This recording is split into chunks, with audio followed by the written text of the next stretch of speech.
Okay guys, so this is a section we really have to focus on. We have to drill down. We have to master this section. Quite honestly, this is no excuses. You know this is going to be on the exam. You know you have to understand it. You know you're going to have to score well on this in order to pass the material. So investment policy statement, again, what our hope is at Kaplan, and my hope when I work with students, I want to give you a repeatable, scalable process that you can work from so you sort of have a strategy when you go into these exams. So first thing for the IPS, I want to think about TTLLURR. So time horizon, taxes, any legal issue, any liquidity, any unique issue, and then remember risk. This is private wealth management. So risk is ability to bear risk and willingness to bear risk. Don't forget it's both. Institutions, we don't care so much about willingness to bear risk. And then the last R is return. Okay, so when you're going through these problems, start making some notes. And the other thing I want you to zero in on, if the question is asking you to focus on time horizon, then focus on time horizon. Don't focus on something that they don't tell you to. But what I'd like to do when I'm analyzing these clients or these scenarios, first of all, you got to work a lot of problems. I want you to work, I'd love to see everybody do 10 practice exams in the morning. You got to work enough of these problems in order for you to see the process and how this puts together. And again, I want you to start with this year's material and then work backwards. Okay, then next year, and then the year before, and then the year before. Try to keep within about 3 years. One of the things that kind of drives me crazy, I do a lot of review workshops and I work with a lot of candidates. I get calls sometimes and I'm going to give my personal cell number in my classes and I want to hear from you. But students ask me, Randy, in the 1990 exam, they're asking us this, but we didn't cover that in the material. It's because they changed the material. The curriculum gets revised. Oftentimes, students also ask me, hey, I took level 3 last year, I didn't pass. Should I buy the material this year? Or can I do okay with last year? No, you can't do okay with last year. Key sections change from time to time. You got to give yourself every opportunity to pass. So it's not okay to use last year's material or 2 years ago. Invest the money to go along with the investment of time and commitment that you're doing. It's well worth it. Okay, so we talked about TTLLURR. The next thing, again, I just want to reiterate, have a strategy. Are you going to bank time? So for instance, if it's a 26-minute constructed response question, look at your watch. Hey, it's 9 a.m. At 9:26, I am done with this problem number 1 and I'm moving on to number 2. And then that's a 10-minute problem. 9:36, I'm moving on to question number 3, etc. Or if that doesn't work for you, half skip. If you look at the problem as a 20-minute problem, you have no idea how to answer it. You can't answer at least part of it in 10 minutes, skip it. Don't waste 20 minutes on a problem you have no idea. So I actually used bank time, and that's my favorite, but a lot of people find that just too granular for them. They just don't think that way. So they like the half skip. But what is the purpose of all of this? Let's just say you have 10 questions in the morning. Well, what typically happens with your candidate, they spend too much time on questions 1 through 4, maybe 2 hours. So then questions 5 through 10, they have 1 hour. So what happens, questions 8, 9, and 10, and maybe even 7 are blank. So you basically just got a 0 on questions 7, 8, 9, and 10. Sadly, you're most likely not going to pass the exam. You need to score higher in the morning. I would like you in the morning on your constructed responses, I want you to shoot for greater than or equal to 80%. If you can get 80% in the morning, you're going to be ahead of the curve, and you can miss some in the afternoon and still get your charter. Okay, but you're going to have to do more work up front. Okay, so let's roll our sleeves up. Let's dive into this. Okay, so what's happening here? An IPS documents investment objectives, risk tolerance, time horizon, liquidity, all of the things that we talked about. Remember, TTLLURR. Okay, the private wealth manager is going to use this material, and we're going to construct a portfolio. So I want you to think about this. The portfolio manager builds the IPS. Then they take their capital market expectations. You combine that for your strategic asset allocation. Okay, so again, that's where we're going. We're taking capital market conditions and our thoughts on that.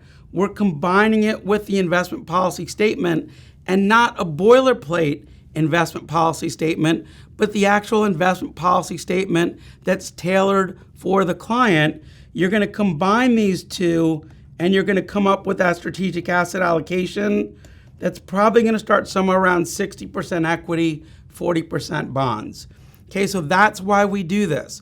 We have to know the client situation and combine that with capital market expectations.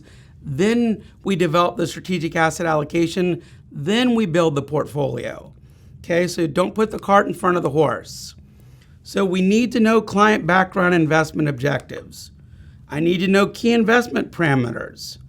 I need to know the asset allocation. I need to basically implement this. One thing I want you to think about, CFA charter holders, we don't build fancy cars like Tesla.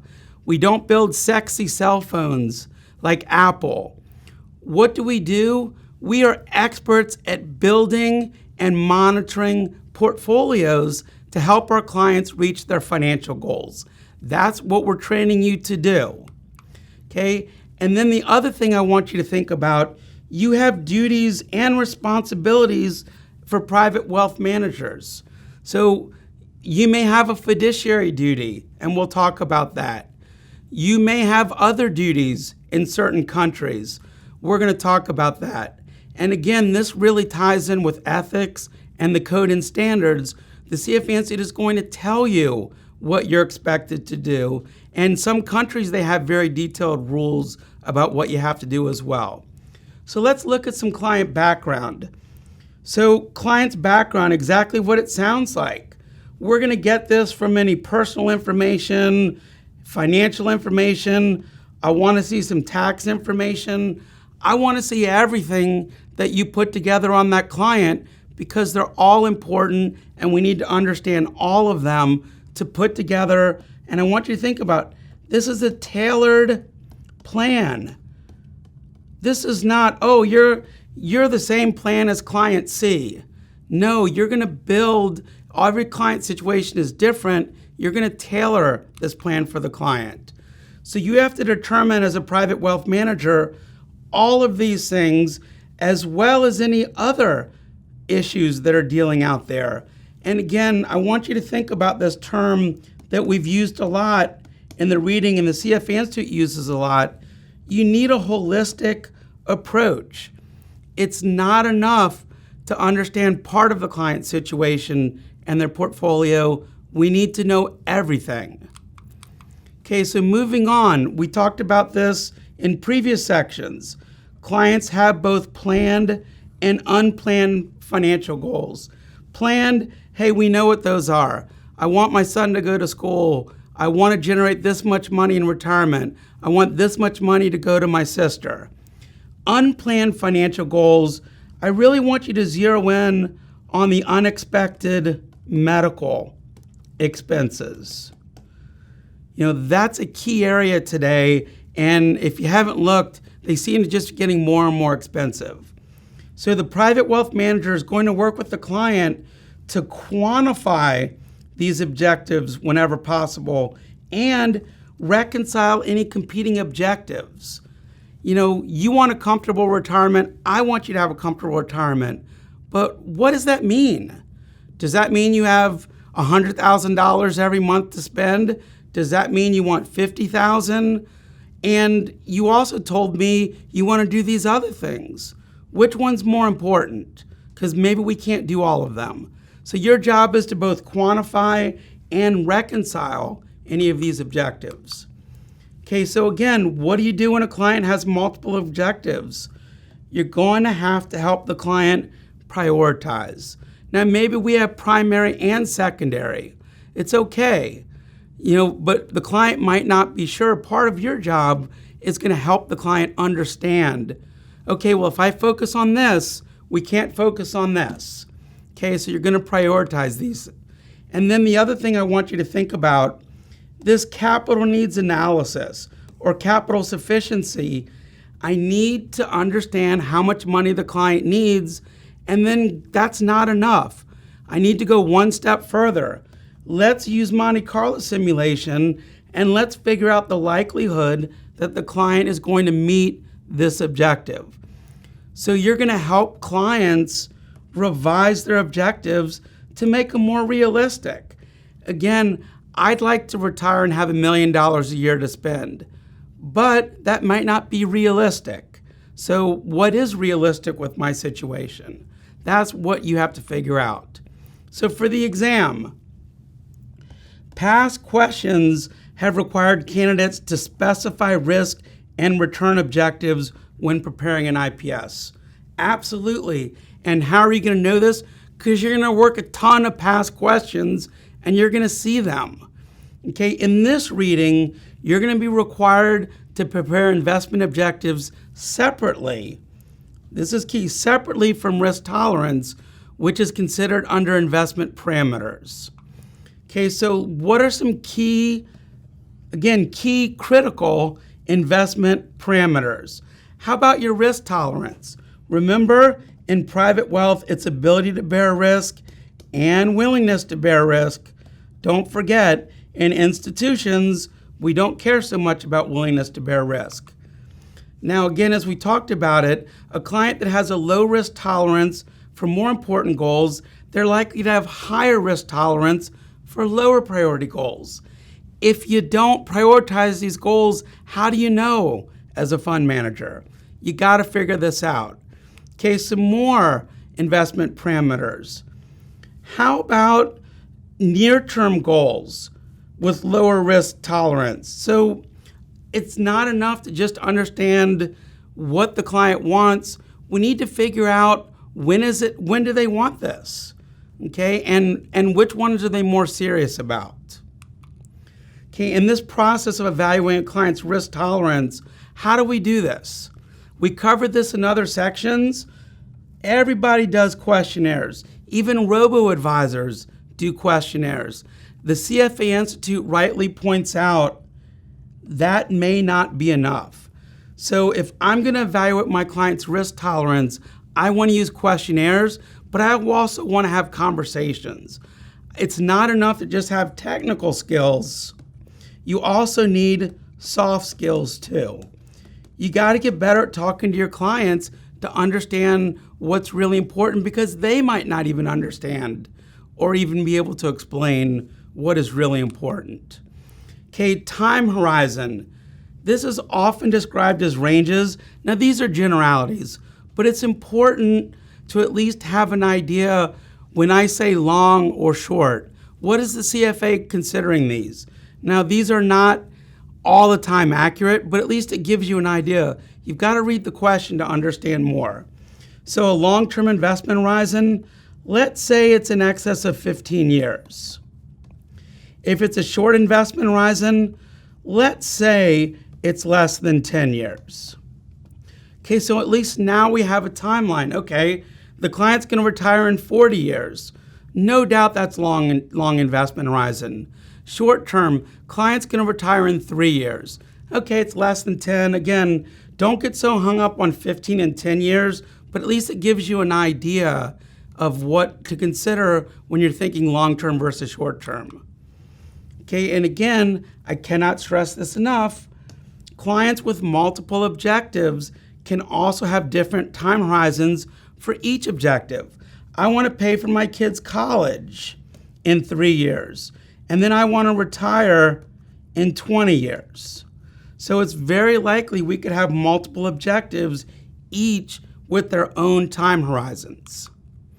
Okay, asset class preferences. Bottom line, you're going to have to work with your client to figure out what are acceptable and unacceptable asset classes. And remember, we're going to look at the risk-return characteristics of the asset class, but we're also going to look at the client's preferences. Yes, they know they should have small cap stocks in their portfolio, but they don't want them. Okay, so that's important. If I want them, I can talk to the client to try to convince them or to educate them, but it's ultimately the client's portfolio. So you have to understand the risk-return characteristics of each asset class, and is the client okay with every asset class? They may not be. Okay, liquidity preferences, absolutely critical. Maybe the client wants a cash reserve. They should have a cash reserve. How much? A good rule of thumb is 6 months expenses. That's a minimum. In today's market, it may take even longer than that if you lose your job. So 6 months at a minimum, I would say longer. Okay, and again, I want you to think about also the preferences for liquidity. So maybe they want dividend income, or maybe they don't want dividend income because they're in a high tax bracket and they would prefer to shield some of these things. So yes, you need to know the asset. Can I use it or not? But then you've got to understand the client's situation, because maybe the asset doesn't make sense from a tax perspective. Okay, some more parameters. Hey, is there some unique preference? One of the things that we tend to deal with a lot in the CFA material are concentrated positions. Do not walk into the CFA exam without an idea how you're going to deal with concentrated positions. And if you think the client's going to let you sell that concentrated position, it's doubtful. That's a very difficult thing. And remember, if you start monkeying around with derivatives and other things, you might accidentally sell the asset just by how you create that derivative.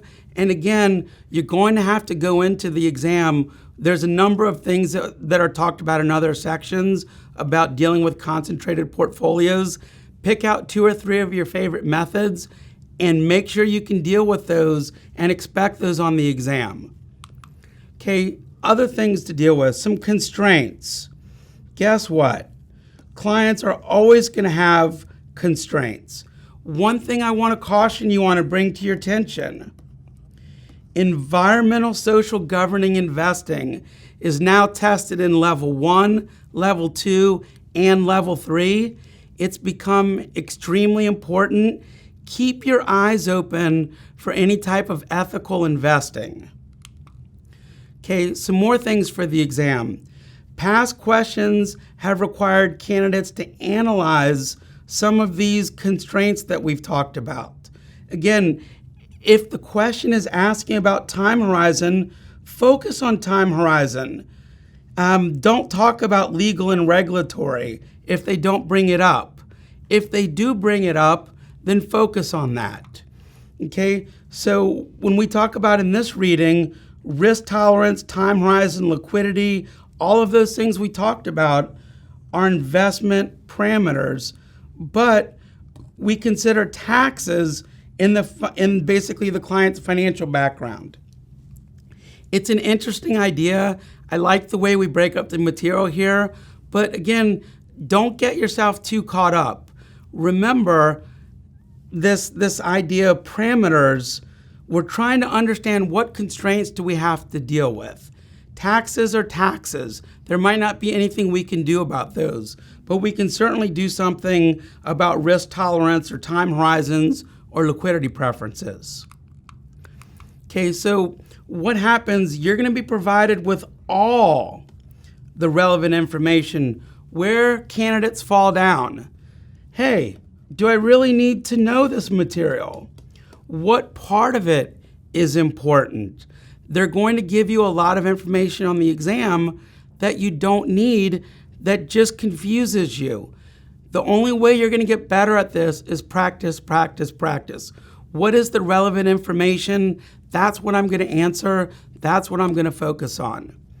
Now, a typical question may require you to address all the parameters that we've talked about, but it might only have you do 1 or 2 parameters. So again, read the question. It'll tell you what to focus on. Okay, and this is the most important thing. We're not writing a novel here. You need to give brief, factual answers for each parameter, and this is the key, supported by facts from the story.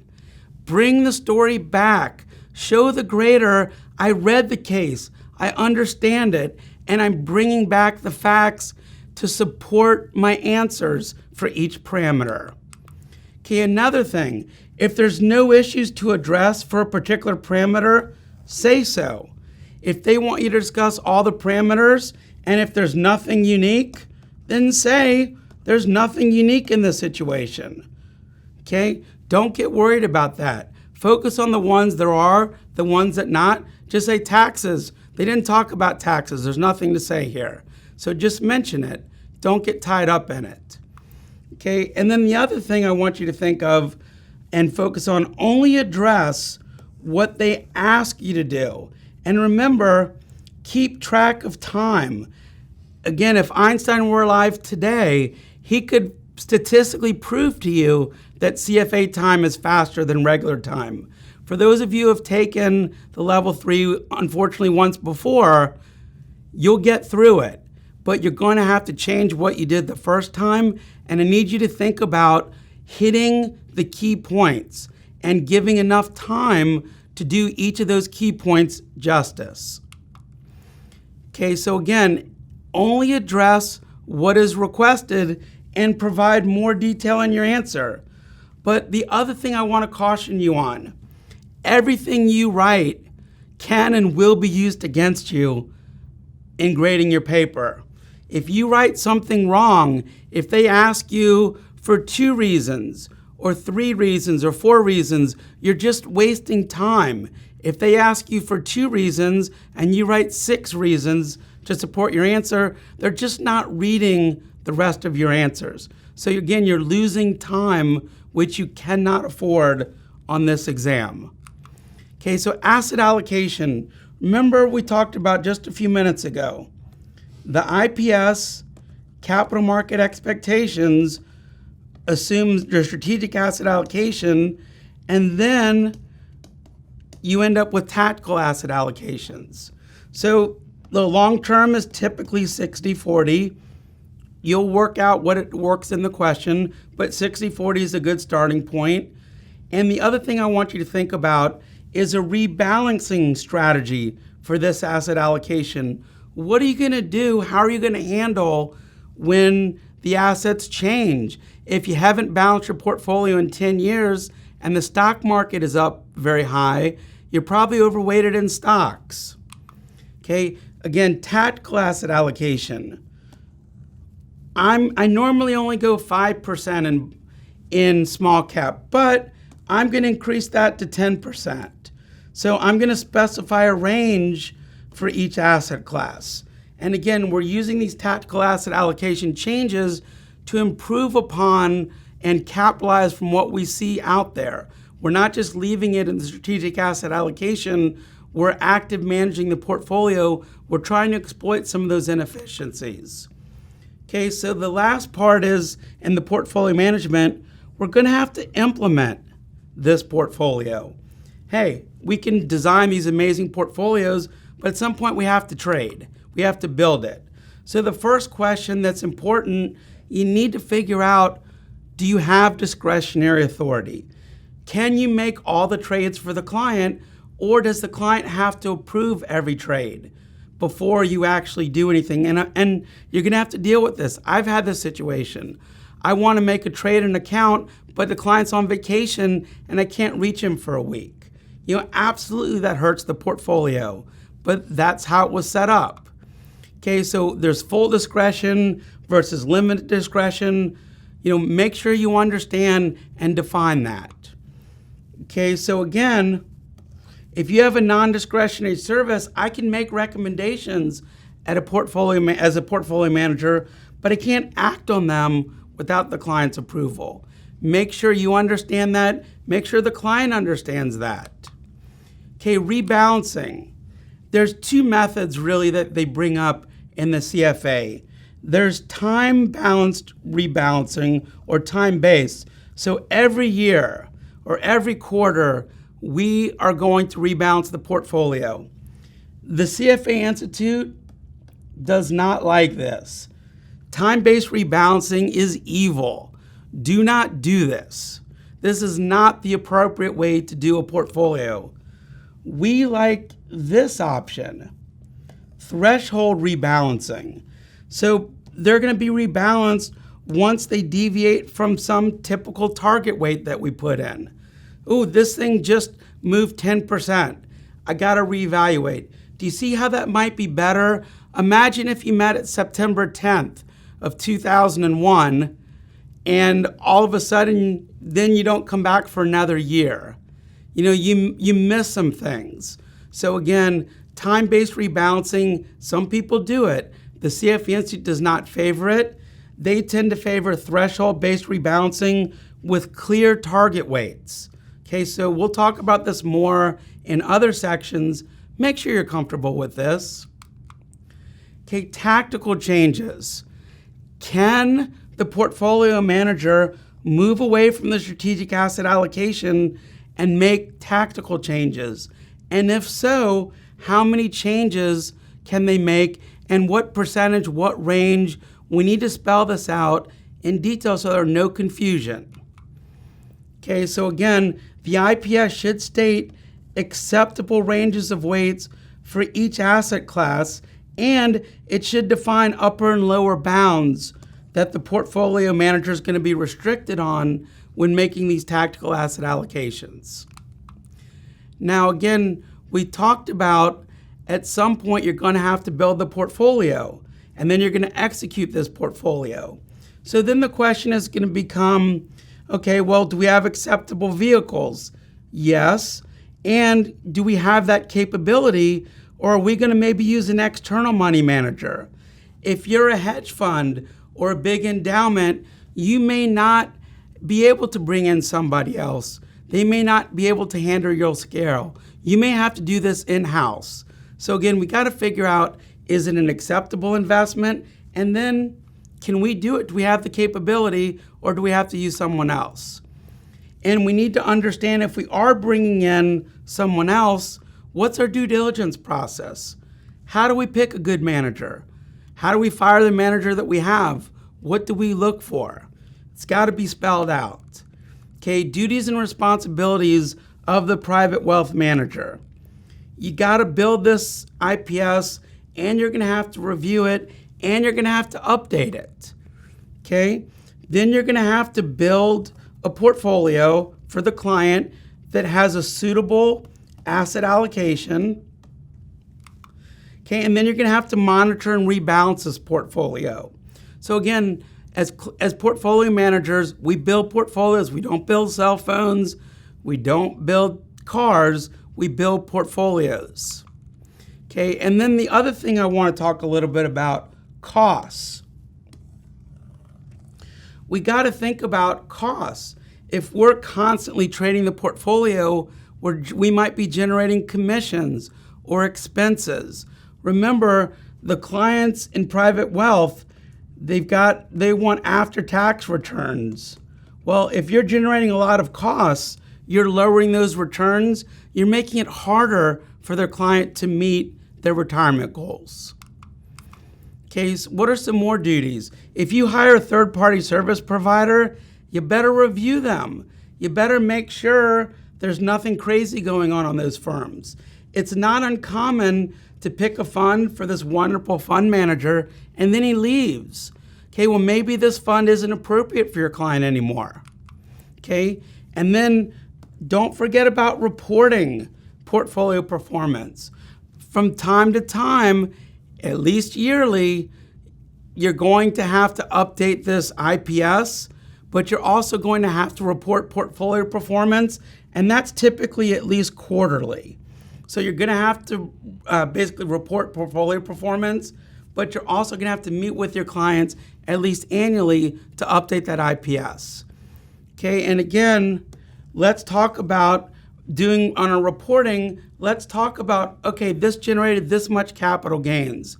Let's show them in their net worth statement that we generated how their assets work out. We can build these things, we can show our clients, and we can help educate them. Okay, and then another thing, voting proxies. This has become more and more important as investors are starting to get more into environmental social governance investing, and they want to make sure that the companies are doing what they want. The way that we can influence companies is by owning them and voting our proxies and getting involved and electing the people that are going to run the company. Okay, so we also have an appendix. So in this appendix, what do we want to see in an IPS? I want to see some range of possible portfolio outcomes at distribution of returns at specific percentiles. Show me at 70%. Show me at 90%. Show me what this portfolio looks like at 50%. You know, I want to be comfortable that I can get the returns that I need, that I'm requiring you to get. Okay, so I want to see some model portfolio performance. I also want to see some capital market expectations. So, you know, what are you using for your expected return? What are you doing with your correlations? What are you doing for risk? I want to see those in the portfolio too, and the appendix is a great place to put them. Now, going forward for the exam, the nature of the constructed response questions will give you some latitude. There may not just be one acceptable answer. In some cases, there may be more than one acceptable answer.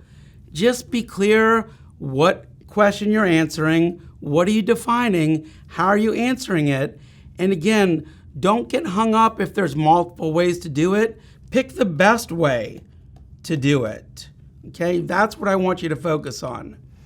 And then bottom line, you're going to be graded on whether you answered the question in a way that the CFA Institute taught you the curriculum. I don't care what you do at your firm. I don't care what you did in your past life, or this is how you do it at your company. You've got to forget that and focus on how the CFA teaches you to answer this question. So again, you're going to have to work on this. And for some of you with a lot of experience, it gets really hard to remember, ooh, what did the CFA tell me and what do I do? I believe the only way you're going to get better at that is practice. So again, I know we covered a lot in the IPS, and there is a lot to this, but the great thing is once you nail the IPS for private clients, you go through the same process for institutional clients. So it's not a different process. So you just have to do this once, and you're going to have to master this.